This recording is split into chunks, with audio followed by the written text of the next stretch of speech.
Hi friends, welcome to my channel మన రంగోలీ కథలు. మరి ఈరోజు కూడా ఒక కొత్త రంగోలీ డిజైన్తో అలాగే ఒక చిన్న కథతో మీ ముందుకు వచ్చేసాము. ఇంకెందుకు ఆలస్యం, వెళ్ళిపోదామా కథలోకి. వీరాపురం అనే ఊళ్ళో రంగయ్య అనే మోతుబరి రైతు ఉండేవాడు. అతని దగ్గర ధనయ్య అనే అత్యాసపరుడైన పనివాడు ఉండేవాడు. రంగయ్య అతన్ని ఎంత బాగా చూసుకున్నా అడిగిన దానికన్నా ఎక్కువ సొమ్ము వస్తువులు ఇచ్చినా ఇంకా ఏదో కావాలని ఆశపడుతూ అసంతృప్తితో గడుపుతుండేవాడు. అంతేకాదు, అతని కళ్ళు ఎప్పుడూ రంగయ్య డబ్బు దాచే పెట్టి మీదే ఉండేవి. దాని తాళం చెవి ఎప్పుడెప్పుడు చేతికి చిక్కుతుందా, ఎప్పుడు అందులోని డబ్బుతో ఉడాయిద్దామా అనుకుంటూ ఉండేవాడు. అప్పుడప్పుడు చిన్నతన్న దొంగతనాలు కూడా చేసేవాడు. రంగయ్య భార్య మాత్రం ఇతని కనిపెట్టి ఉండేది, భర్తని కూడా హెచ్చరించేది. కానీ రంగయ్య ఆమె మాటలు పట్టించుకునేవాడు కాదు.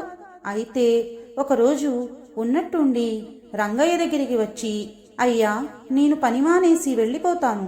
నేను ఎంత నిజాయితీగా పనిచేస్తున్నా మీరు నన్ను పూర్తిగా నమ్మడం లేదు అని అన్నాడు ధనయ్య. దానికి రంగయ్య, అదేంటి ధనయ్య, నీకిక్కడ పూర్తి స్వేచ్ఛ ఉంది. ఏం అవసరం ఉన్నా తీసుకోవచ్చు, కావలసింది తినచ్చు, చివరికి నా పెట్టె తాళాలు కూడా అందుబాటులో ఇక్కడే ఉంటాయి అని అన్నాడు, ఒక చోట వేలాడుతున్న తాళాల గుత్తుని చూపించి.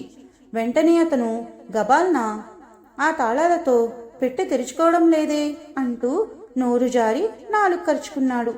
అడిగినప్పుడల్లా నేను డబ్బు ఇస్తుండగా తాళాలతో నీకు పనేమి వచ్చింది ధనయ్య? నీ తీరు గురించి నా భార్య చెబుతున్నా నేనే పట్టించుకోలేదు. ఇక చాలు, నీకు రావాల్సిన డబ్బులు తీసుకుని వెంటనే వెళ్ళిపో అన్నాడు రంగయ్య కోపంగా. చేసిన తప్పుకు పశ్చాత్తాపడుతూ ఇల్లు వదిలాడు ధనయ్య. చూసారా ఫ్రెండ్స్, ఉన్న దాన్ని కూడా పోగొట్టుకోవడం అంటే ఇదే.